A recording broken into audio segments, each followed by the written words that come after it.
Tonight, one of Arsenal's brightest young talents has been left out on the squad consistently this season. But before fans start panicking, Arteta says that there is no concern. This is the story of Ethan Nwaneri, and would a loan move for him be the best at this point in time?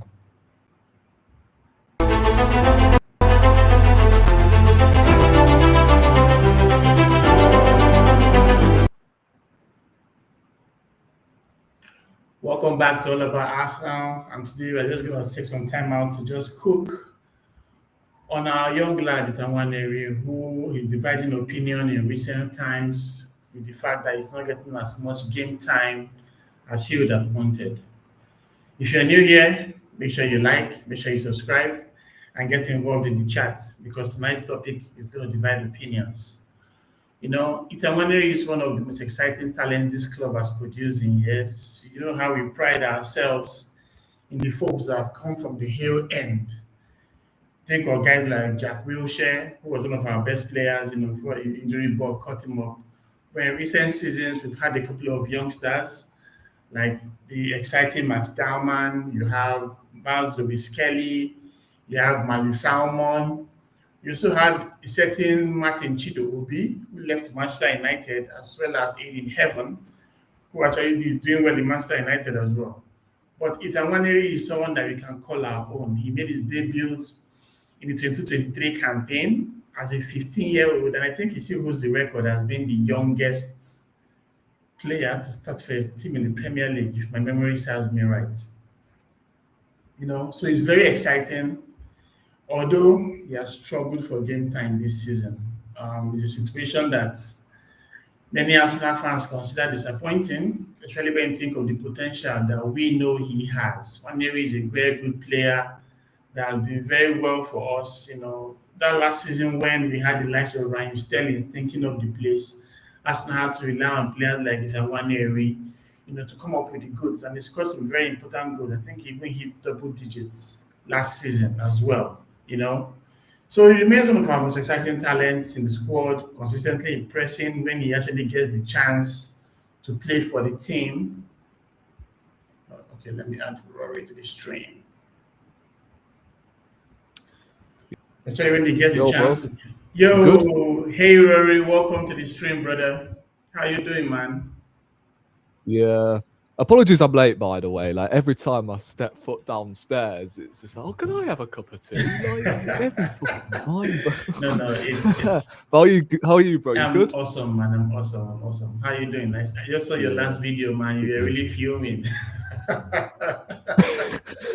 Oh, to be honest, I'm still fuming to this day. Wow. It's so hard to process, that game yesterday. I mean, if you have insomnia, then you're in luck. Yeah, true. That's your wet dream. Watching highlights from that game yesterday, if you're struggling for sleep, just stick it on, and that's exactly what I did yesterday. Yeah, and it was kind of really strange when you think of the fact that the first half showed some kind of promise. All those chances we had going into the byline and playing it across the box just for no one to finish. Yeah. Only to see the second half come and it was totally different from what we saw, and that was really messed up, man. Especially, Yeah, I thought opening 20 minutes was okay, though. I think we really stuck it on them. But then it was towards the end of the half where I feel like, to be fair, Liverpool created the best chance of the game because of our doing.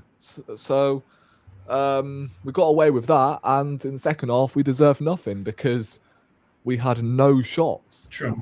No shots until, was it the 80th minute? I mean, I'm struggling to cast my mind back to many chances we actually created that game because it wasn't that many, that's for sure. I think I saw something that we created a 57 XG, something like that, at home, and we had 35% possession in the second half, which is absolutely embarrassing. Yeah, I don't think we've been outplayed like that in a while. I know we're wasting time towards the end. That really did, bro. That threw me off. It really threw me over the edge. So, because I was reading Ask blog today, and there's some stats that he showed that made me go crazy. I think let me just quickly find it. So apparently, in the first half, we had a possession of 60, they had 40, and we had a pass success rate of 90, and they had 86. In the second half, we had a possession of 35, and they had 65, and our pass success rate dropped to 78, while theirs increased to 91. You know, what it reminded me from that point when Saliba had the ball, Eze was next to him, just passed the bloody ball to Eze, and for some reason he just tried to give it to Rice, and that ball went up, and it was crazy. But I know, like, I don't understand why we've brought in a progressive 6 only for attacking midfielders to delve into his space, I don't get it. Like, Odegaard is behind the centre backs, basically. It's crazy. Every time we build up from the back, and I'm like, why are you there? I think, why are you there? Manager just tell him he's attacking. Why is he changed to the right hand side? Because when we had Eze was spending so much time further up the pitch, and you could allow Mendy to do his thing. But Odegaard is always in his space and stuff. It's just crazy, man. It's just crazy. But it's all good. Hope you're all right. Or we just had a glitch from him. I'm just going to come back soon. And before we continue our talk with Rory and the rest of the team, I think you just can invite him back to the stream. Oh, you had it? Yeah, you're back now, bro. That's fine. Welcome once again. Okay, so before we get into the debate, I think we can just have a quick note from today's sponsor. And it's called See You in May. So basically, this is a brand that's about staying calm, staying humble, vibes, and something where you can check out right now. As you can see on the picture, that elephant is on top of the tree. You know, despite what the haters are trying to do, the elephant stays cooking. Mr. Elephant is as comfy as hell, but we need to see where it's going to be in May. So they have a limited cut on their page right now. You can grab something unique before it's gone. So head over to seeyouinmay.card.co and secure yours to the link. The link is in the description below. And see you in May. Thanks for supporting today's episode. So, Rory, let me just get your thoughts on this. Have you seen this kind of nice movie with an elephant on the tree? Well, we certainly have. For what? Well, I'll say 2 seasons actually, because we didn't lead the way at the top last season at all due to the fact we drew so many games. So, I mean, due to the fact we are 6 points clear, like, I don't know. It just screams Arsenal dropping points at another stage during the season that we're not supposed to. And I hope I'm wrong, but I don't know. There's just always that slip up. Yeah, I agree. So thanks to you guys in seeing me. Thanks for sponsoring today's video. And let's head back into it. So Rory, we're going to speak about Ethan Nwaneri. He has struggled for game time this season. Yeah. It's a situation that many Arsenal fans are saying is disappointing, given the kind of potential that he possesses. So let's start with that word potential. How much potential do you think he has right now? And where do you think his limit or ceiling could be? Yeah, he has huge potential, 100%. I think after last season, he was one of our few positives, I would say, that we could have taken away. But I did say, and I pointed out that, let's be honest, Nwaneri and Lewis Skelly were only, getting the starts that we all expected them to. What am I trying to say here? Even Nwaneri basically got more starts than expected because of injuries. And the same applies for Lewis Skelly, is what I was trying to say.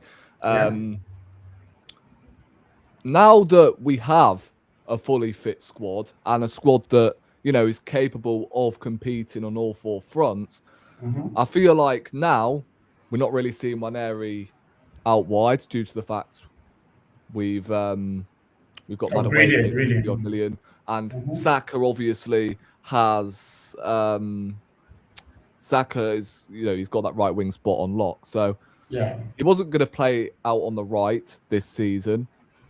In the 10, I feel like this was his opportunity because Odegaard has been terrible for the last 9 to 10 months. Yes, I know he's performed well in recent games, but when push comes to shove, like it was yesterday, Lost. turn up. Yeah, exactly.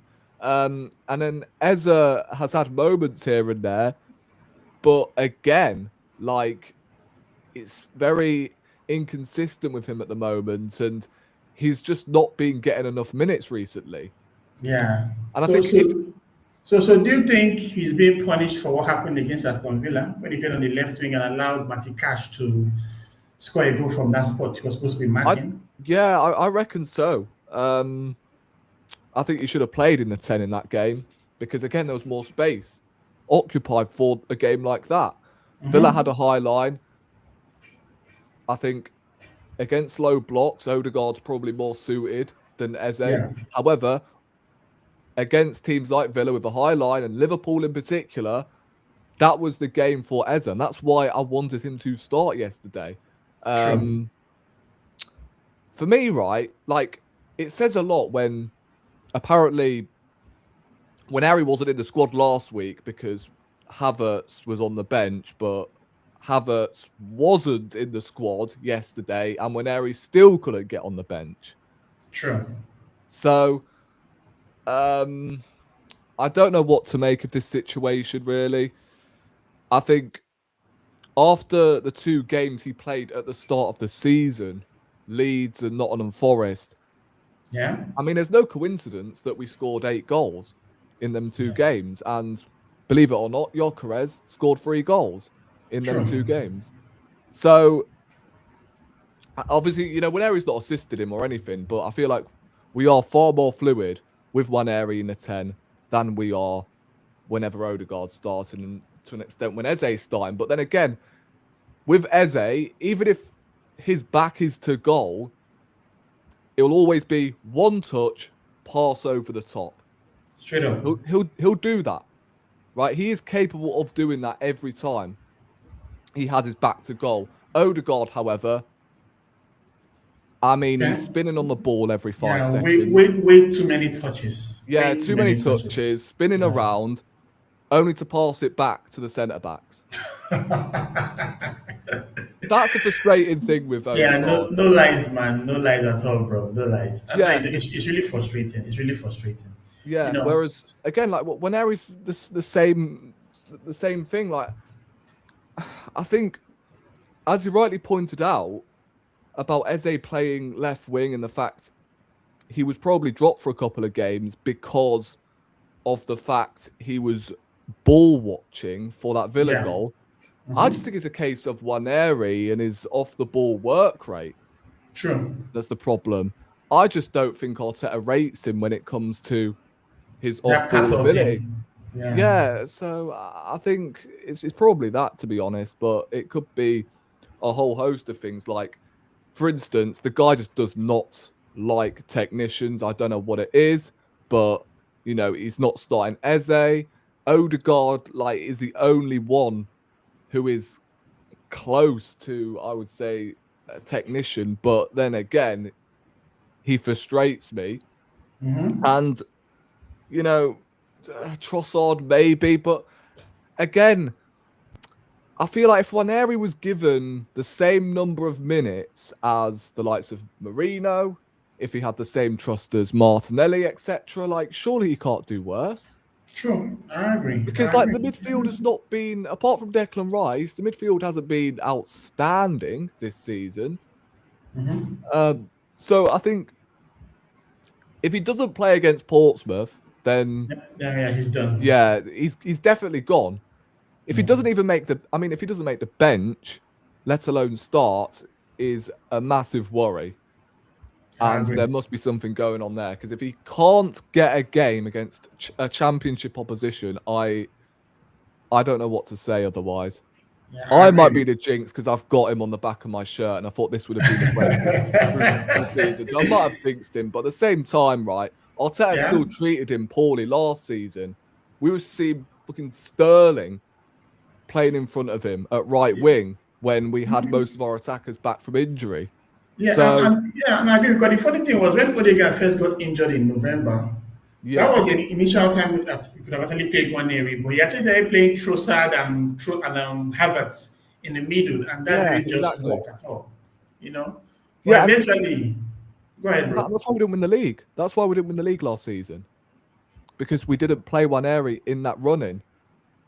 Yeah, and he has so much to offer. Actually, it kind of really hurts. When you think of the fact that he's like one of the most exciting talents in the squad, and any opportunity he gets, he tries to at least do well. He played 37 games last season, scored 9 goals, and we all know that was due to injuries. But now that we have so many players within the team, I think it's a whole lot different now. So, which brings me to the next question. In your own opinion, do you think Nwaneri not starting enough has to do with squad management, or Arsenal just trying to manage his minutes?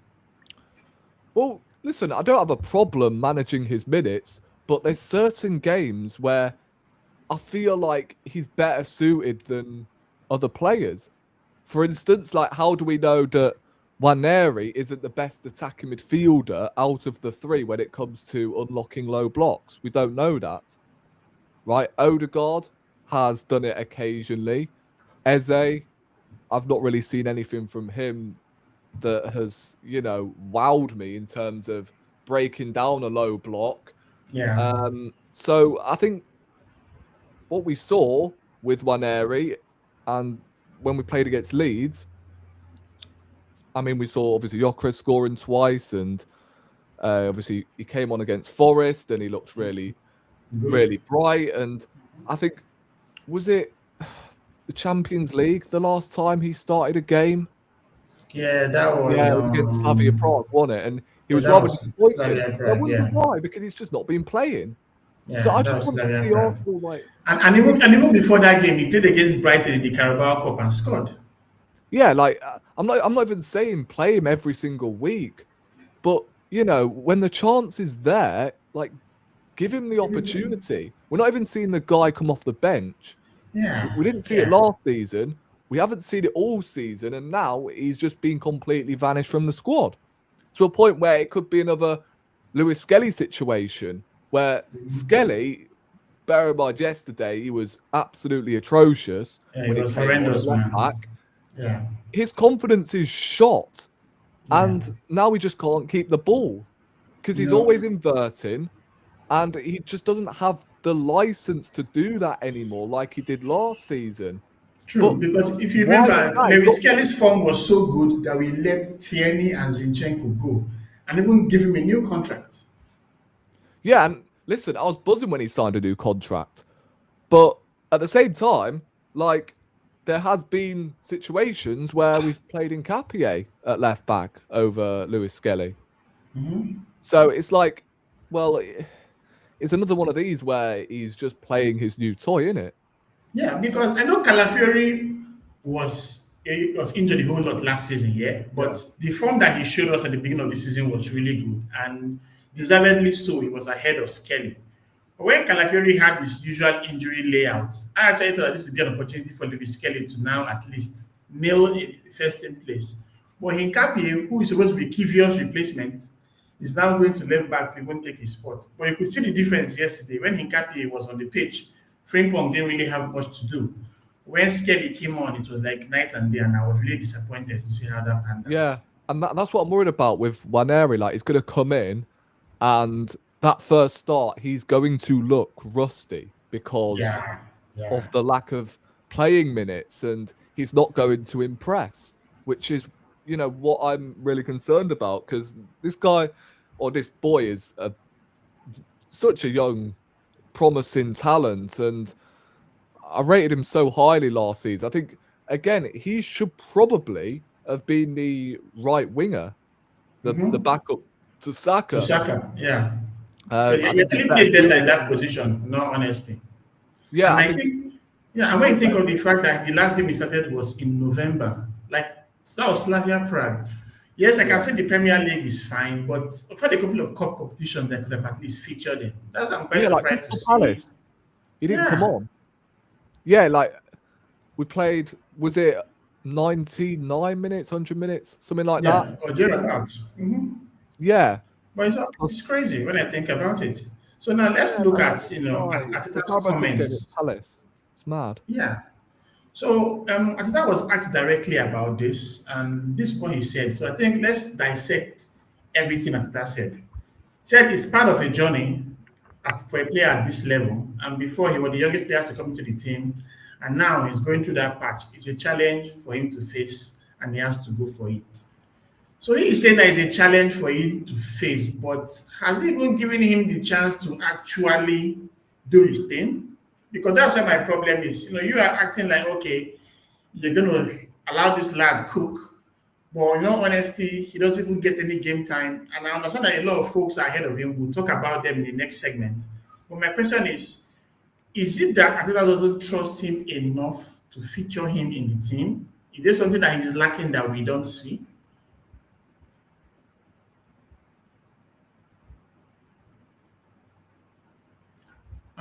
I'm not, Rory, I think you're muted. I'm not hearing you. Sorry, I muted myself yeah. as you were talking. Yes. Go ahead, bro. Yeah, I was saying there, I think with Arteta and with players like Ethan, I just think it's one game you need to impress or you're bench for the rest of the season. I think that's the case with Arteta at the moment with these sort of players. It's like, well, I know it wasn't one game with Gyökeres, but let's say if Havertz was fit all season, right? Guarantee Gyökeres would have had that game at Old Trafford, and if Havertz stayed fit because he got hooked and Havertz came on, he would have been starting against Leeds the following week, and he would probably be our starting striker right now. So I just think with academy graduates in particular, it's just, well, if you don't impress after one game, then you're out. If you shoot outside the box, which is, something Nwaneri has in his locker, yeah, we don't do that here because we tend to do this crab football in and around the box. Yeah, finding a perfect goal when you have the chance to actually shoot. And Nwaneri has scored some beautiful stunners outside the box, man. You can look at Man City, you can look at Preston North End, some very, very lovely goals. Man City as well. Like, the guy has it in his locker, and I think he probably... Does he have a better... Oh, does it sound mad saying this, but I feel like he's got a better strike outside the box right now than Saka does. Because Saka doesn't really shoot from outside the box at the moment. Yeah. He's not that accurate when he shoots from outside the box compared to Nwaneri. Maybe Eze as well. Maybe Eze. Because I've seen him shoot outside the box a couple of times. But Palace too. Yeah, exactly. So, again, I just think he has been fairly untreated in terms of the fact he is this technician. He is... I mean, Arteta, I know, is going to come out with the fact that he's 18, he's got a lot of room to grow. Yeah. I mean, at what point does Nwaneri just put his foot down and go, you know what? I ain't getting playing time here. What's the point? I gotta go. I mean, I'm hearing that he doesn't actually want to leave in January. He still wants to fight for his place, yeah? Okay, so that brings me to the next question, Rory. We are under some form of pressure as a club. The last 3 seasons we've come second. Right now we are first again in familiar surroundings where we have been. I think I read somewhere that the last 6 times Arsenal were first in Christmas, we won the league just once. So with Arteta leading Man City with 6 points and Aston Villa with 6 points and him striving for the league, do you think him not playing a player like Nwaneri is understandable, bearing in mind that he needs to have his best players every time to challenge for places in the Premier League? I don't think he does, because I think the squad is definitely good enough to compete on all 4 fronts. I think so anyway. I've seen Nwaneri come on or even start in a Champions League where he's scored goals, he's assisted, he's been a threat every single time. He either plays out on the right or he plays as the attacking midfielder. For me, if he's surrounded, as long as he's not, chained to the right-hand side like Odegaard is, and he's allowed the freedom to roam, then it shouldn't matter about, having his best players, for this league title. Like, ideally, the way we are creating chances at the moment, because let's be honest, we're not really creating much. That much, true. Yeah. You're telling me Nwaneri can't do worse than that? Because for me, he would probably be our best player right now if he was getting consistent minutes. But that's just me. I honestly think he would be our best player right now if he was getting consistent minutes, ahead of the likes of Odegaard and maybe Eze to an extent. Although you could argue maybe Eze could play out on the left. I don't know. I would like to see that combination of Eze and Nwaneri more, because, Nwaneri obviously scored against Brighton in the Carabao Cup, innit? So yeah. Okay, so let's go ahead. Finish your thoughts. Outside the box as well. I'm trying to think. Was that outside the box? No. It was. You're just inside the ball. He got the ball from Merino and Yeah. Just no, I think inside it the box. Marino, Skelly, and then yes. So Nwaneri. it's just at the edge of the box. Yeah. So let's go to the next segment here, and we're talking about why he's not starting. So Arsenal has a laundry list of players ahead of him. So what we're going to do right now is that we're going to go through each player, see why they're not starting ahead of why they're starting ahead of one area, and see what our thoughts are towards those players. So obviously we start with Saka. Saka is our talisman. He's everything to us right now. He just signed a new contract. Did a video about that not long ago, and it's very clear that once he's fit, he'll always play. So, in your own opinion, Rory, once Saka is available, can there be any hope for Nwaneri on that right wing? I mean, to be fair, I actually prefer him on the right wing, because I thought, most of his better performances have come on the right wing, to be honest with you. But I just think, due to the fact most of our attacks go down the wings, basically, that's why we wanted to buy Sesko, innit? So we could play the ball down the flanks, cross it in. Cross for him, and he just nods, Yeah, Nwaneri would definitely be the game more if he was playing out on the right, rather than, in the 10, because we just don't play centrally whatsoever. So, and also, the way we're playing Odegaard as well, and the role he's got in this team, as well as both attacking midfielders dropping deep to collect the ball and build up, and it's frustrating. And Nwaneri's not going to want to do that. So I think he's better on the right, from what I've seen anyway, than he is in the 10. But one thing that's really important in that flank are defensive contributions. You can see that Bukayo Saka, Leandro Trossard, Gabriel Martinelli, when they're not with the ball, they actually work very hard. And I don't really see Nwaneri having that. Have you really seen him press when he's off the ball? Yeah, listen, I don't have a problem with starting Saka ahead of Nwaneri. That's fine. But when I'm looking at that attacking midfield department, when no one has ripped up any trees in that position, from what I've seen, whether that be in Marino, whether that be in Eze, whether that be in Odegaard. Nwaneri deserves at least a couple of chances here. And as I said, if he actually earns the same trust as he does with Marino, let's be honest, right? Let's break it down. I'll ask this question. In fact, if Marino was English, whereas Nwaneri was Spanish, who do you think Arteta would be choosing right now? Just out of curiosity. Yeah, because he had the whole David Silva vibe. Or let me reiterate: if Nwaneri was Spanish and his first name was Mikel. Let's rephrase that. Mikel Nwaneri, he would be started every single week. Yeah, I know. One year would have started. That's for sure. So we have the GOAT in the chat. Good to see you, bro. How you doing, man? And I agree, because this is something that we need to really talk about.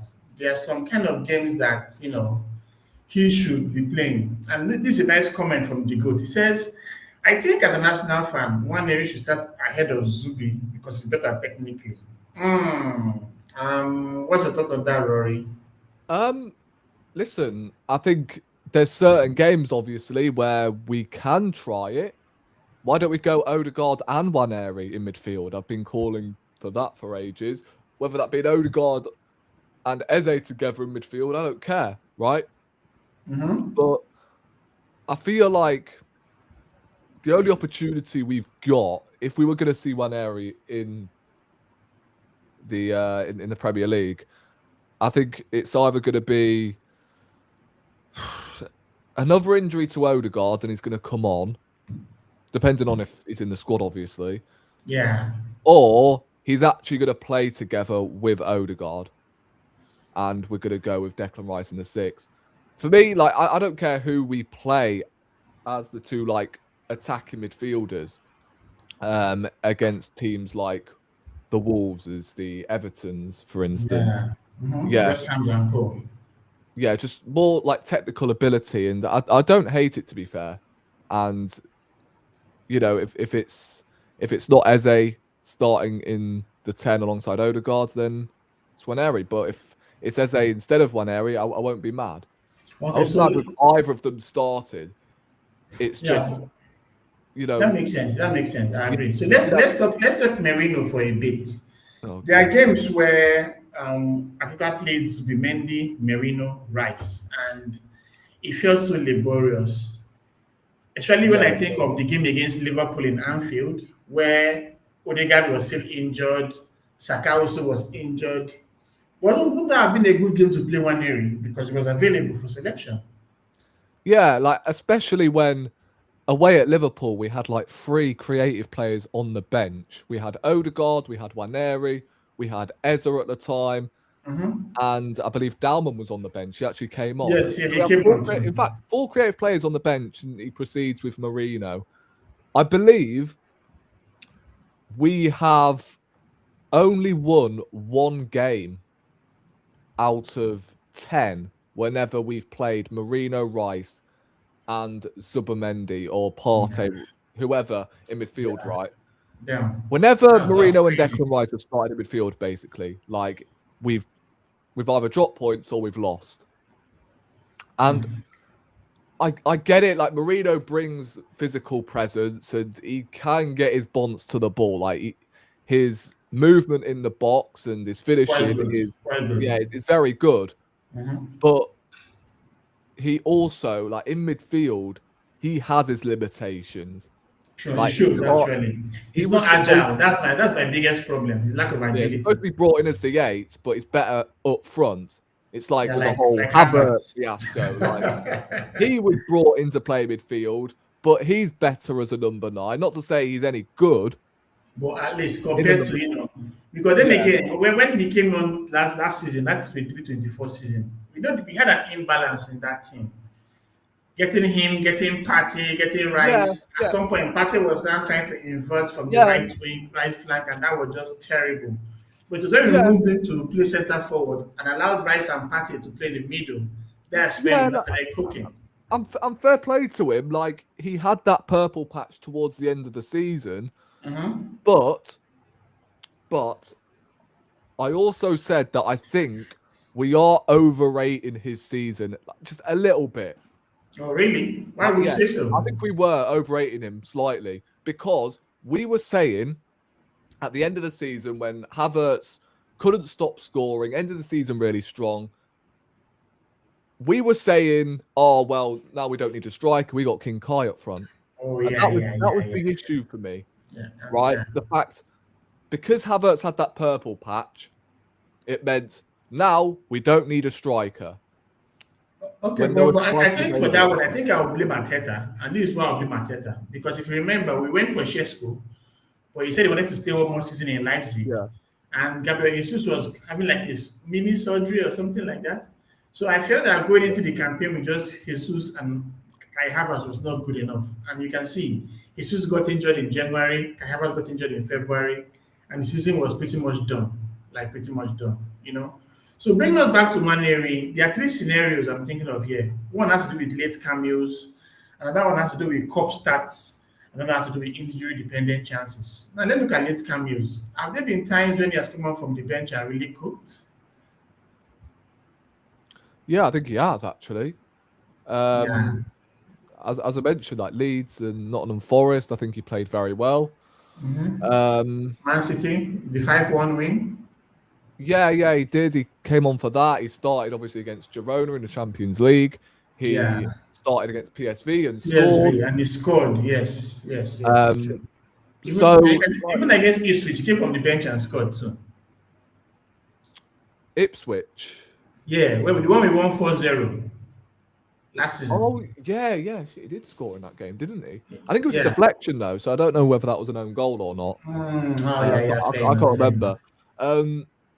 But yeah, he's definitely had an impact every time I've watched him. I think, when he came on against Bruges, you could just see like how quickly we were moving the ball, and obviously there was criticism towards Gyökeres and the fact Jesus created more than him. Shit like that. I think it was probably down to Ethan Nwaneri, and the fact like he gets the ball out of his feet so quickly, and it helps transition. Yeah, true. Yeah, and I think that's probably one of the cases why Jesus created so much when he came on, because he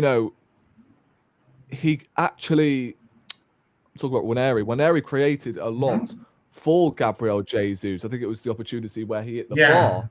Whereas Gyökeres, like, who did he have behind him? Odegaard. Yeah, and he didn't do much. Who again just dwells on the ball far too much for my liking.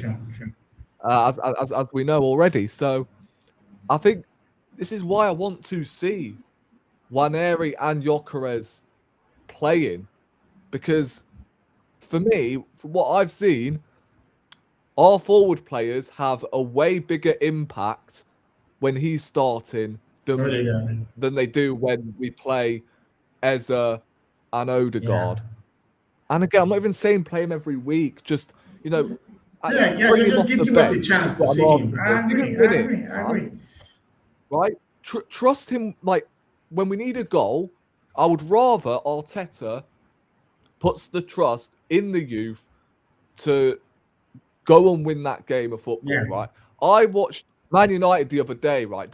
Lacey. That was a nice shot from outside the box, man. See the confidence.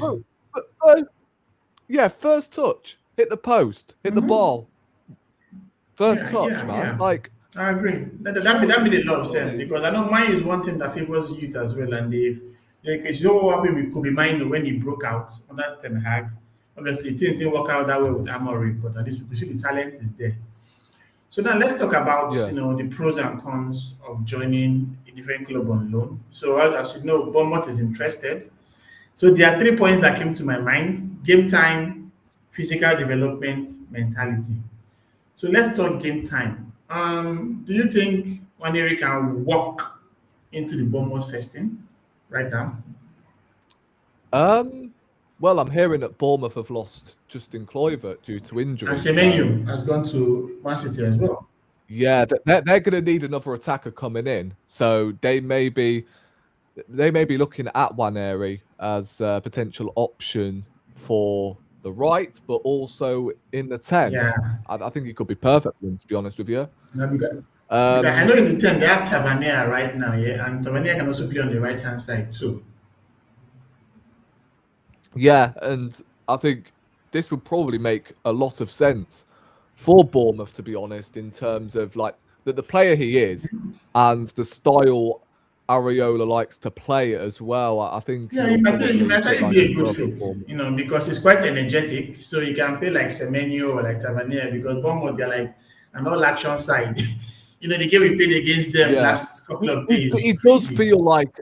He does feel like a Bournemouth player, doesn't he? Funny enough, come to think about it. Yeah, he feels like a Bournemouth player. So let's look at the next one, which is physical development. The Premier League is very unforgiving, and you get a lot of dwells, a lot of games under pressure. Do you think he will develop as a player if he goes to a team like Bournemouth? And, and how I do you think think he will develop? if he gets the game Mm-hmm. time, and obviously now he's not playing, he's going to have to. He's going to have to gain that sharpness back as well Mm-hmm. from what he had last season. So I think again, as you said, that could be another pro. Yeah. But The last quote that comes to my mind is mentality. When you go to like a different club, you can have this vibe. Okay, he's an Arsenal player.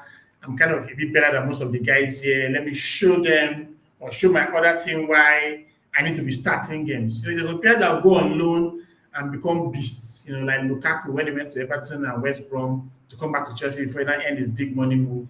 Do you think Nwaneri can have that kind of mentality as well? If you go to a team like Bournemouth, who are in quotes a bit lower than Arsenal in stature. I mean, he could do, like, all due respect to Bournemouth, but they're not really a winning team, are Mm-hmm. they? They're not a team that are known for winning trophies, so obviously he wouldn't really get that trophy winning Yeah. mentality. But yeah, like I think that could be another shout. His I think his mentality is already cold, seeing as he's not really played a whole lot and he's been basically handcuffed by this Yeah. manager. I feel like he's very mature as it is. So I think if he goes to Bournemouth, he plays every week, which I'm a bit concerned about whether or not he doesn't, because I remember when I think it was Marquinhos or someone who went out on Yeah, loan, to and Norwich. I was expecting big things from him on loan, and he just did not play. I don't even know where he is Yeah, at and the he's moment. back in Cruzeiro. The team that we bought him for, we sold him back to them. Yeah, and that's a concerning thing. Yes. Yes. Obviously, there's been speculation about whether or not he's going to become another Smith Rowe. Mm-hmm. So but Smith Rowe again, he never really went out on loan, did he? No, he went to Huddersfield Town. He went to Huddersfield Leipzig. and Leipzig in his early Yeah, yeah. stages. Yeah, I'm forgetting that. True. So I just think like he's got a lot of room to grow. To be honest with you, I really do. Oh, And I think Bournemouth with no expectations yeah, I as can well. help him Like flourish actually. Yeah. yeah, Okay, now so let's talk cons. One major con I think I have of Nwaneri is his fitness. For some reason, when he yeah. was playing consistently last season, he started developing cramps, started having fitness challenges, and it became very evident that he could not really cut it. So if he goes to a team like Bournemouth now where he has to play consistently, don't you think that will be a problem as well? Yeah, it could be, especially like you never know because of the minutes merging. Like it could really damage his fitness, and he may pick up an injury or two that could take him out for a couple of months. Mm-hmm. And with loan players, if you pick up an injury, Yeah, done especially for pretty a long much. period of time, like it's going to take something pretty much for the other Them to club retain to be you. Yeah. convinced. Because if you remember, it happened with Kieran Tierney when he went to Sociedad. After Yeah, playing a couple of exactly. games, he had a long injury, and they're like, no, they just wrapped him back in cotton wool and sent him to Arsenal. It also Yeah, happened with Sambi Lokonga when he went to Sevilla as well. But there's something that I read somewhere. He says a bad loan is worse than no loan. And what comes to mind is when Serge Gnabry went to West Brom to play under Tony Pulis. yeah. You saw how his career stagnated, and that's how we sold him to Werder Bremen for cheap before he went to Bayern Munich. So, is there a potential that if he goes to a club like Bournemouth, he might not fit their system? Sorry, what was the question again? I had a bang on my door. Is there a potential that if someone like Nwaneri goes to Bournemouth, he might not fit their system and might be a bad loan for him? Yeah. It's a difficult one, to be honest with you, because I think with Ethan, as much as I want him to get game time, I just think it's a case of potentially overplaying him and playing more minutes than he probably should be. Because Nwaneri, like, I don't know, he could start off like a house on fire, basically, at Bournemouth. And then it could be a situation where Bournemouth have no choice but to play him every single week. Yeah, and his body Where I can't guess take up it. to a point where he just burns out. He gasses out like Sakura's over the years. So it Yeah, could be. another con that comes to mind is when he returns, will there still be hope for him? Because there are times when players will go out on loan, like Fabio Vieira, for instance, who went back Yeah. to Porto. As soon as he came back to Arsenal, there was still no hope for him, and he had to go to Hamburg. So we have seen that Ethan Nwaneri now has struggled to get games this season, probably from a lack of trust by his manager. Even if he goes to Bournemouth and spends 6 months there, do you think when he comes back as a 19-year-old, there should be a chance for him in the squad? Or do you think Arsenal will outgrow him like Smith Rowe and Nketiah and eventually sell him off? I don't know. It's a difficult one because I cannot remember the last time we actually loaned out a youngster and they've come back to Arsenal, apart from Nketiah. So that's what I'm worried. That's what I'm worried about, to be honest, because like I think about it. So Smith Rowe, he went on loan to Huddersfield. Yeah. Came back, and then, to be honest, he didn't really play during that FA Cup season, did he? Yeah, it was only up until December 2021. After Martinelli got that injury, that he now got his breakout pretty much. Yeah. Think about Marquinhos. I think about like Reece Nelson. I mean, what I'm trying to say is like, not perhaps players not coming back, but they don't come back like the same player. It seems like. True. Yeah. Because if you look at Reece Nelson, he has had so many low spells. Fulham, he went to Feyenoord, now he's at Brentford. But clearly, we know we're going to sell him because there's no hope, there's no potential for him to really make it at Arsenal. Yeah, you could even like take yourself way back to bloody Joel Campbell, bro. Like, oh yeah, how many blooming loans did he have? And I thought he looked like a promising player, and then he just never came back. True.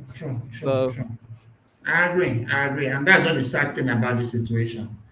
Okay, so we're going to go into the final segment now, and this is basically fan thoughts on Nwaneri. So I got a couple of comments from different fans, and we'll put them in the slides and just talk through them one after the other. So the first one comes from Patrick. He says, "Why loan him out? Training daily with Odegaard, Rice, and Saka is better than playing the mid-table side with no structure. Manage his minutes and keep him close." What's your take on that?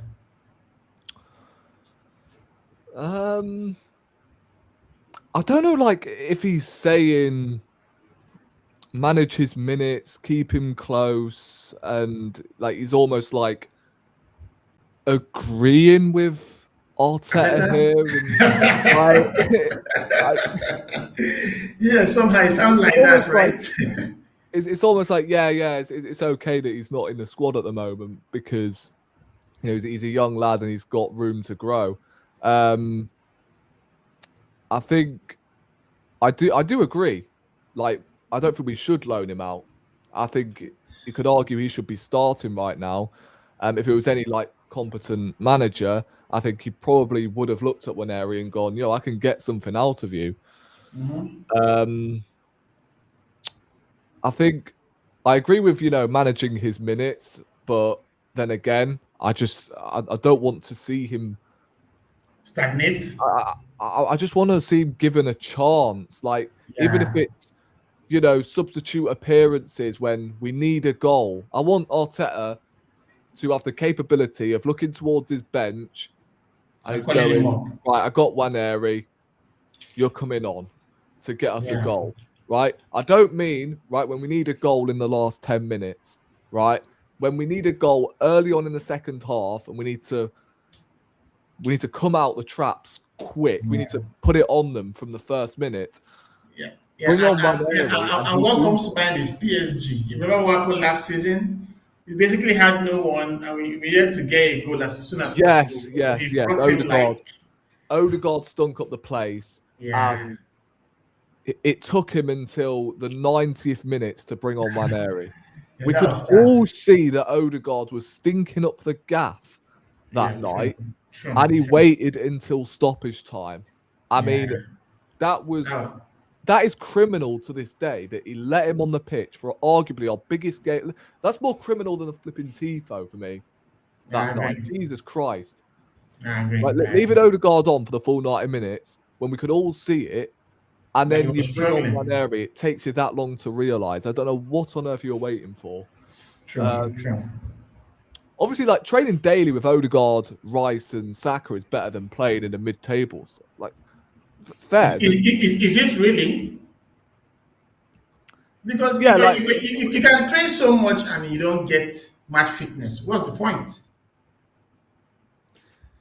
Yeah. But again, I just think, I agree. I think he probably it is better playing with Odegaard, Rice, Saka maybe, because then again, that's sort of going to instill that mentality for him to then start games, hopefully, and get over the line, which I think he's capable of doing. So, I don't mind that. It's just, Okay. Yeah, That's fair. I agree with a lot of what you're saying. Okay, so let's go to the next comment. So thanks, Patrick, for sharing your thoughts. So this one comes from Jason. I would only loan him if Arsenal can guarantee that he plays centrally and starts most games. There's no point sending him somewhere just to play out wide or just sit on the bench. I know some big teams when they loan their players to smaller teams, they have some measure of influence on how they want the loanee to play. Obviously they'll keep monitoring the player and whatnot. It even happens a lot in FM. I don't think FM here, but I know there was one time when I loaned Masatuono from Real Madrid, and they told me that they wanted to play as an attacking midfielder. Then my right winger got injured, and Masatuono can also play as a right winger, right? And I played him so many games in right wing, and eventually Xabi Alonso canceled the loan bid short because I failed on the agreement to play him in the middle. so I can actually relate with this message from Jason. But now let's come back to the real world. Yeah. If you loan Nwaneri to a team, must you dictate where he must play? Is it right? Yeah, well, I mentioned earlier that I think his best position is on the right-hand side, but it's not going to happen, obviously, because we've got Madueke and Saka. But what I'm saying is the games I've seen of Nwaneri, he's much better and I'll say much better, but much more effective out on the right because of the way we play. Yeah. Right.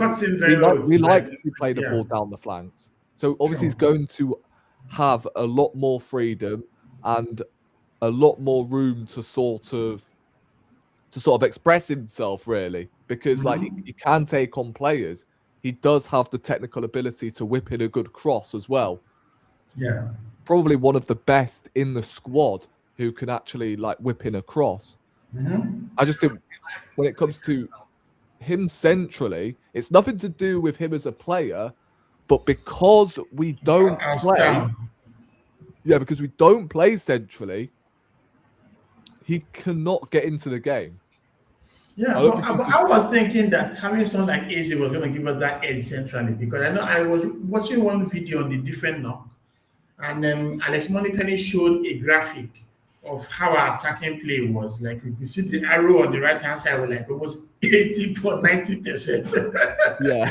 The left hand side was maybe 30%, and the middle was like 0. It's like terrible to see, man.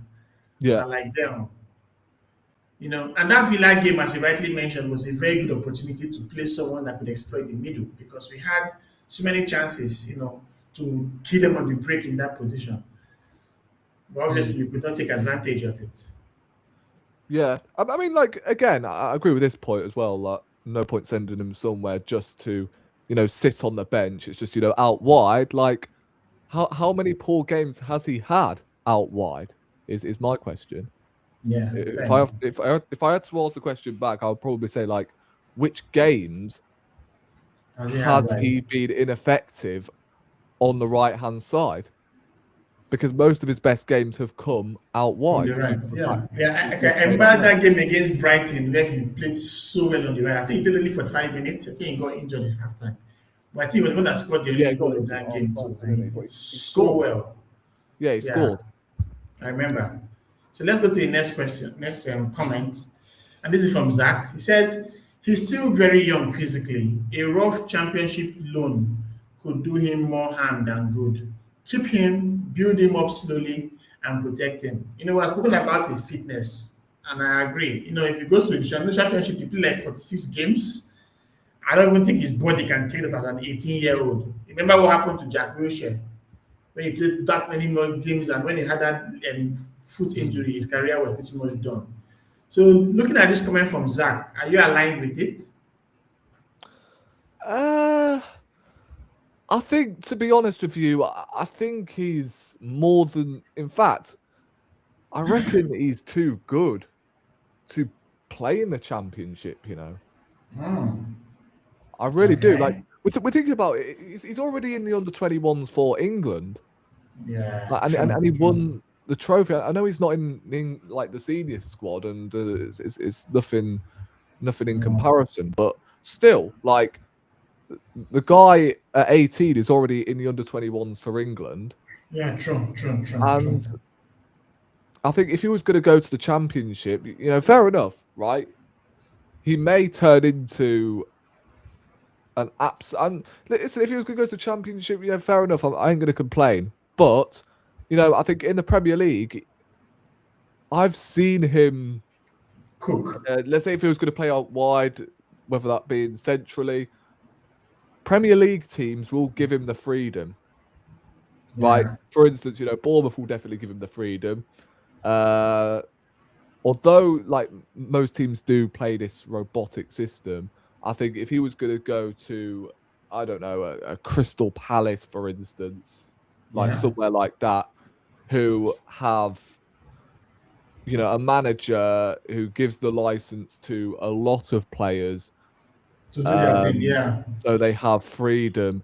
So I think, for me personally, he's too good to play in the championship. I really do. I think Okay. it's So just let's go to the next comment then.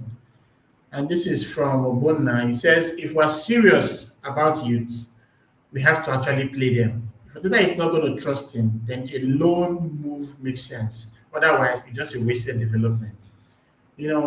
Come to think of it, how many of our Haaland folks are really broken out?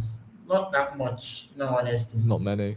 Not many. I know the academy is not like La Masia or Barcelona, I know that, but I think we've had some very good talent that we didn't really build on. There are a couple of guys that, like someone like Roy Walters, that's a good fullback. Someone like Chido Obi, he scored so many goals for our youth team, need to go to Man United and stay on their bench. But how serious is our manager about youth? Come to think of it. You see? Clearly not. Clearly not serious. Yeah, Clearly I not. don't think it is. Because, I mean, if you think about it, we've had who we had, like, who was Arteta? I mean, apart, Skelly and Nwaneri, I'll give him that. Played them last season, but they've hardly played this season because of the bulkness of the squad. Yeah. But I'm just thinking, like,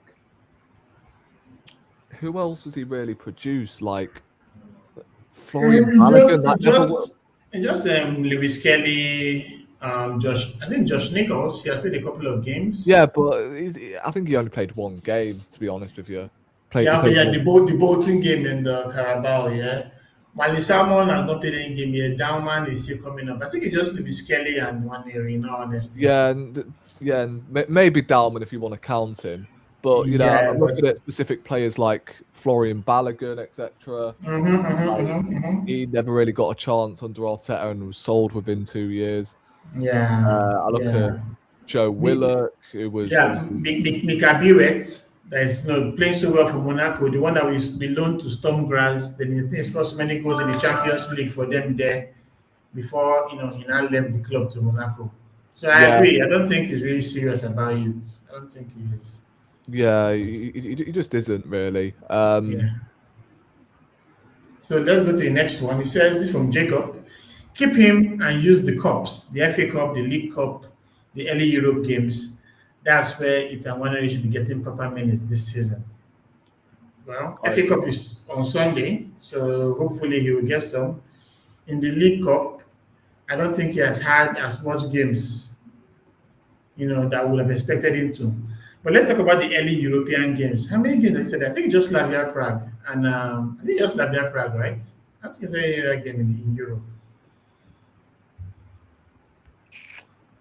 Who's this? No, I'm saying like in the early European games, besides Slavia Prague, has there started any other game for us in Europe? Well, Although, obviously yeah, in the league phases, like, we have had some hard games, yeah. yeah, there's not really like many. You don't really play many, giants in Europe in the league phase, do you? It's only like when you reach the knockout stages.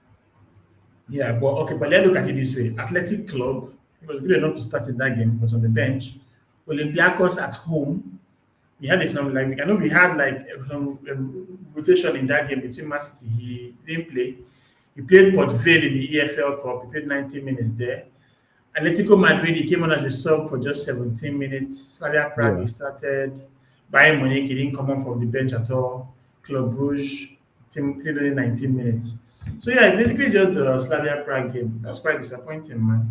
But I really think that he will play in the FA Cup on Sunday. I don't know if he doesn't play that game. Then I don't think what the hope is for him. Then Yeah, it's just the FA Cup, League Cup, like with the Crystal Palace game, and the fact he didn't even come on, I just can't defend that, can I? And yeah, the FA Cup is like last chance for Salute, yeah. really. Like if he doesn't, if he does not at least make the squad, No, I then think he should start. Like, why can't he start against Portsmouth? Like, come on, man.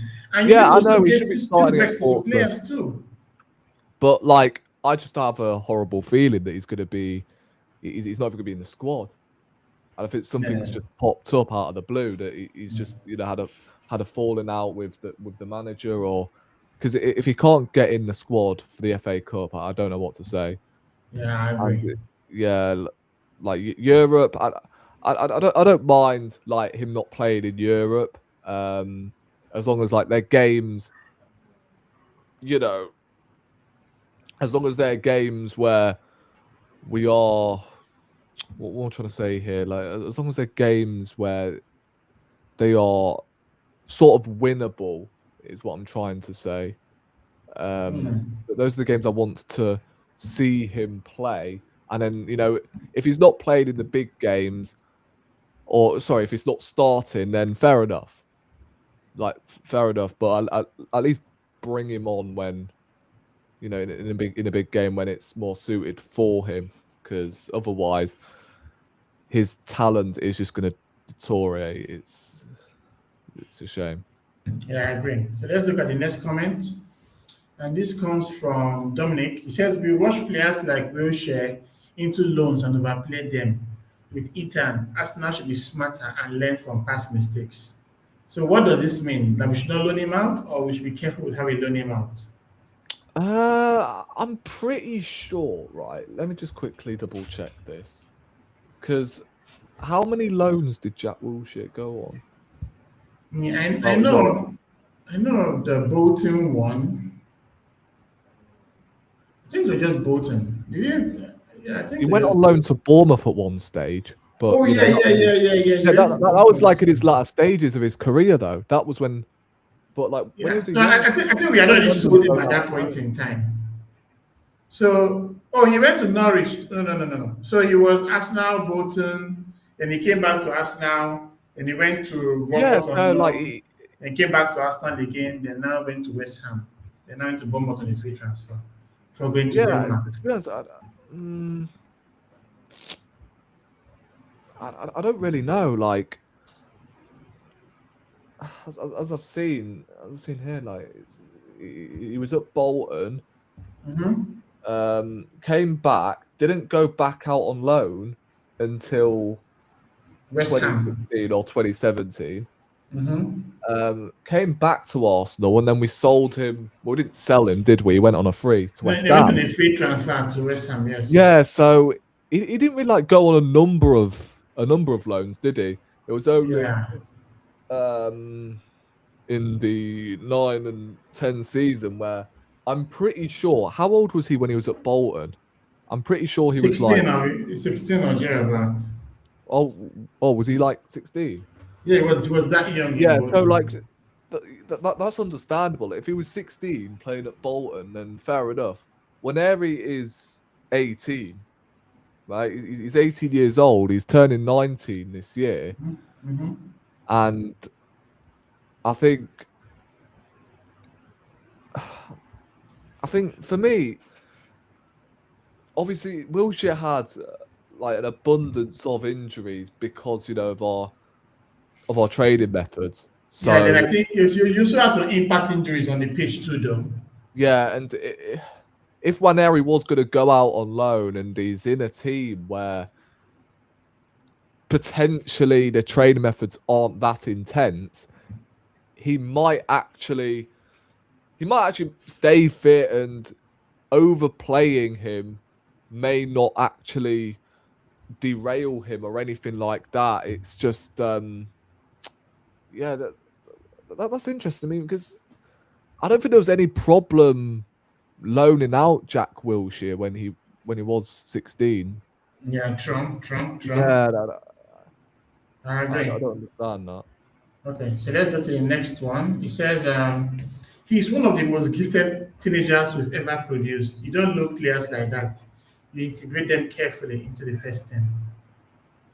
Yeah, I agree. With that. Definitely. I wholeheartedly agree with this as well. Yeah. So let's go to the next one. He says, this is a title challenging team. Sentiment aside. Oh, right. This guy is harsh, man. Yeah, I disagree with a lot. Right, firstly, if I was going to ask a question back, I would say, are Arsenal playing like a title challenging team right now? Yeah, we are actually. But in terms of the football, in terms of the football, no, the results, yes. Yeah, in terms of the performances, you look at like most of the attackers, the way they've been performing this season. Apart from Trossard, no one's really like stood out.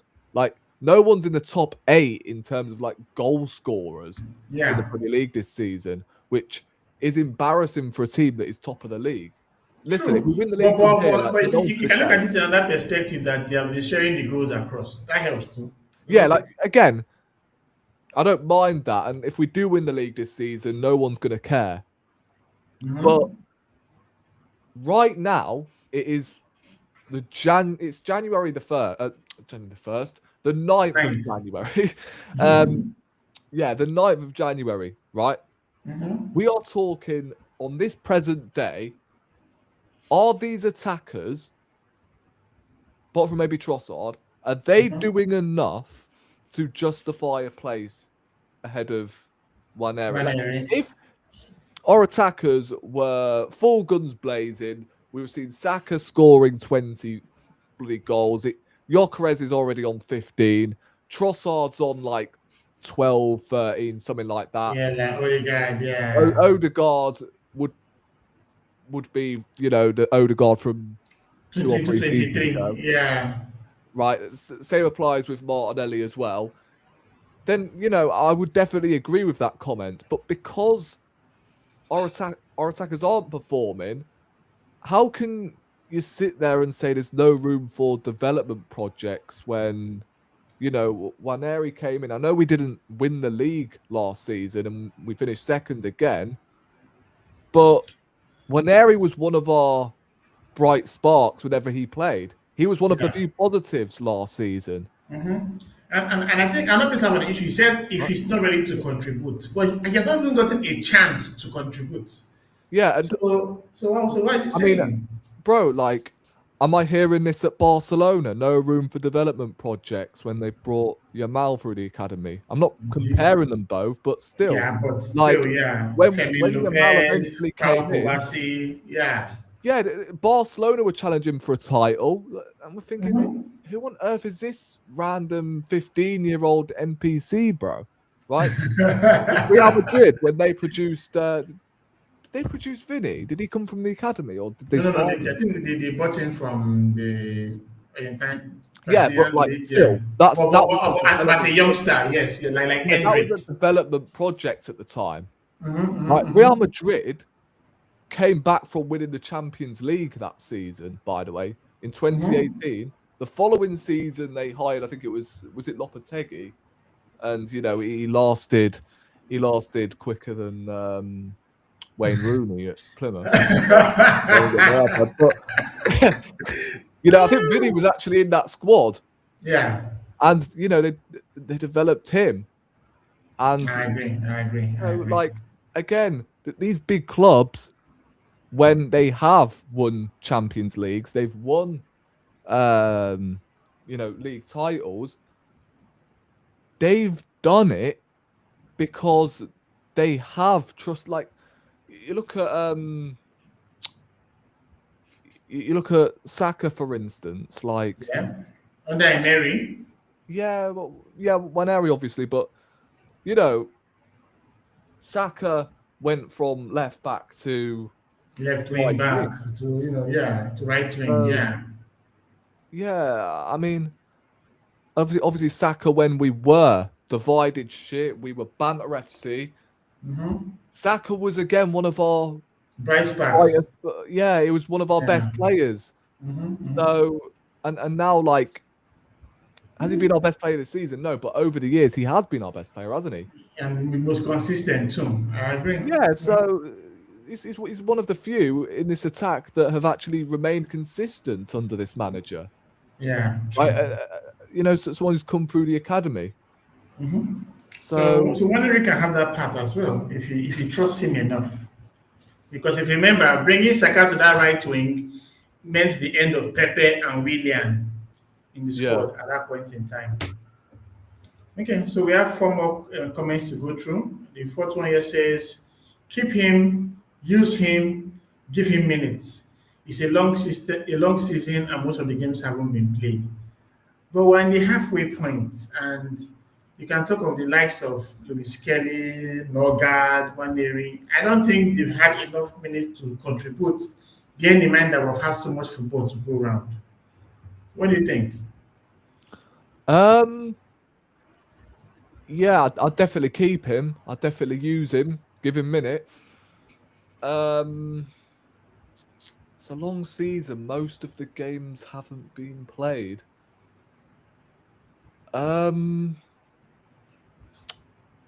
We are at the halfway point of the season. 21 games in the Premier League, like 3 or 4 Carabao Cup games. Like so there's been games. Carabao Cup games in between that. So we've made it to the semi-finals. Yeah. Right, against Crystal Palace. Right, that was the opportunity to give him, a start or even bring him on. Yeah, but we did not actually. Yeah, I'm even looking at games against Wolves, who are bottom of the league. Like, so, like, give him minutes in them sort of games where we know that he can be effective. Yeah, true. Usually in low blocks, at least we can probably see him do some good work there. Yeah, and this is what I'm saying. Like, when we're saying he should be going out on loan, he doesn't even have the opportunity to, like, judge whether he should be going out on loan. Yeah, I agree. Okay, so let's look at this one. It says, Nwaneri should be allowed to stay and feature in some games. He's a good player. We're still in 4 competitions. Lack of consistent game time has affected him a lot. And the same goes to Luis Kelly, Norgard, and Eze. Yeah, like, we are in 4 competitions and he has not played a lot of games. I'm really even thinking that this post-small game might be scary in the sense that he might come in and might not even come up to the level we expect. Same we saw like Eze. You could see how long it took Eze to get into his stride. He had not even played like 6 Premier League games in a row. So these things actually take their toll on players, man. Yeah, so again, he should be allowed to stay and feature in some games. Yeah, like again, I do agree. Actually, I think Yeah, I mentioned earlier that I feel like when he does eventually get that start, which God knows when it's going to be. By the way, he's going to feel very rusty because he's just not played in ages, has he? It feels yeah, like. yeah. Um, But my next question would be, what do you want to say about Norgard, a player who left 196 games in 7 seasons, yeah. as well as the captain's armband in Brentford to come and So just like, sit on the I bench? don't really see much in Norgard, but it's the same with most of these squad players that this manager has brought in that apparently he just doesn't trust now. Like, Yeah, and I think Norgard is one of them. He's not a spectacular player. I don't think he's ripped up any trees when you know, he's played for come on. Arsenal. Yeah, But I think, in games like Wolves at home, even when he played against Crystal Palace in the Carabao Cup, like I thought he had a very good game in there. they were decent. Um, so like he can be Even Club Brugge reliable. at the centre back, he did well too. Yeah, exactly. At centre back, so he can be reliable. And I think at the start of his Arsenal career, I think you could tell that he was very rusty, and the fact, He his had that injury. passes Yeah. and Supermendi was playing every single game. Now he's sort of like settled in. I think this is the opportunity to give him them minutes because I think he has settled in. I think there has been games where he's actually done all right.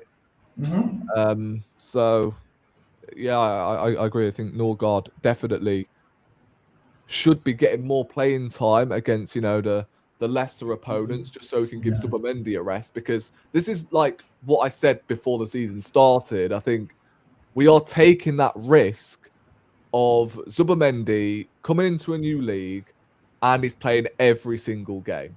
Yeah, and he looks knackered sometimes. Like see the Bournemouth Yeah, game, even Liverpool, looks at that free kick he conceded. It was just like what happened supposed to like in August. There are times when it's very evident that he needs that rest, but because I don't think he has gotten used to the pace of the Premier League compared to life in Spain. But he yeah, plays so much minutes and it's crazy. yeah, I agree. Okay, so two more to go. This one says he should stay. He's a versatile player. Oh, that's very straightforward. Now let's look at the very last one before we call Yeah, it quits. I love Ethan's talent, but at his age, he needs to play games every week. Maybe a championship or a low table prem loan where he can start regularly will do him more good than sitting on the bench.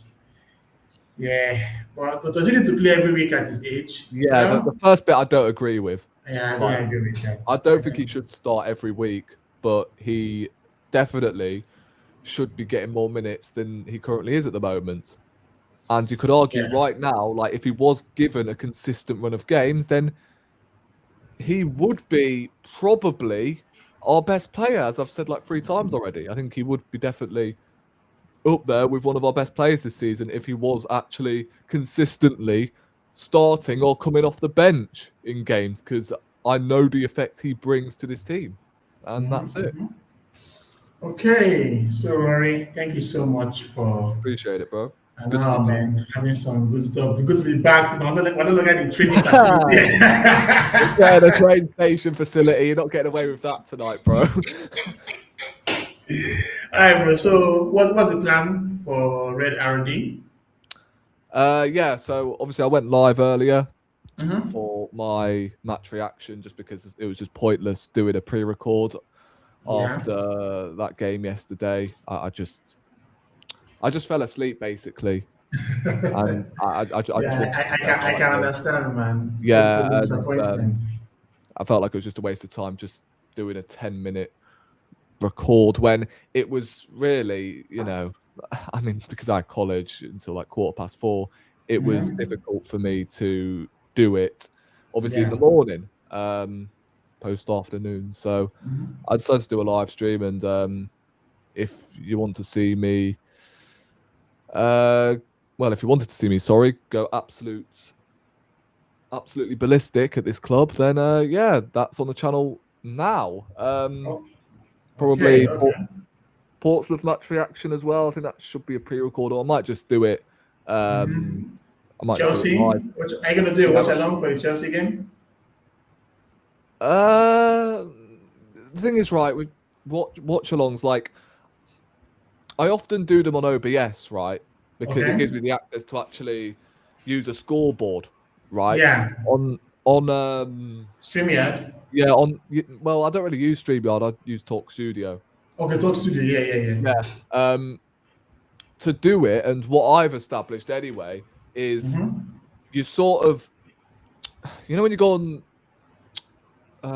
what is it, OBS, right, and you virtual like the camera for OBS, so you can then use it for Talk Studio, StreamYard, whatever. It's so laggy, and even when I'm doing it on OBS, it's also laggy. And the last time I did it, it just kicks me off. Oh wow! Yeah.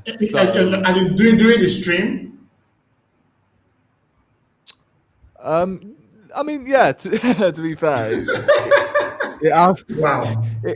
it did earlier today, and it has done so tonight. I just think it's a case of my Wi-Fi and the fact I'm sharing two cameras at once. So, and furthermore, like they don't really get as much like. I don't want to sound like a self-promoter, but they don't really get the same engagement as the live streams I do, and the Monday shows I do every now and then. So. Makes sense. Yeah, and obviously, my Monday show will be as always cooking as always. Yeah. So want to check him out, Rory. His channel is on the description as well. Always good to see him. Good friend of mine. Good Arsenal fan. Don't forget to also like and subscribe his content. So I think that's all for tonight, guys. We've been very long. This is a very good video. Had fun talking about Nwaneri. So, Rory, your final conclusion: keep him or loan him out? If this was up to me, I'm keeping him. But if this is down to Arteta, it's a loan. So I don't know. Do you want my perspective or do you want Arteta's perspective? Okay, so give me yours and validator. You need to keep him. Then give me a thousand why he needs to go out on loan, and we call it a night. If this was my decision, I would keep him and I would be starting him. Oh, nice. Ahead of Odegaard? Attacking midfield. Yeah, ahead of Odegaard right now. Okay. Definitely. Okay. Awesome. All right, Rory. So thank you so much. And of course, cheers, I'll meet you in the next stream. Have a great day, bro. Bye. You too, bro.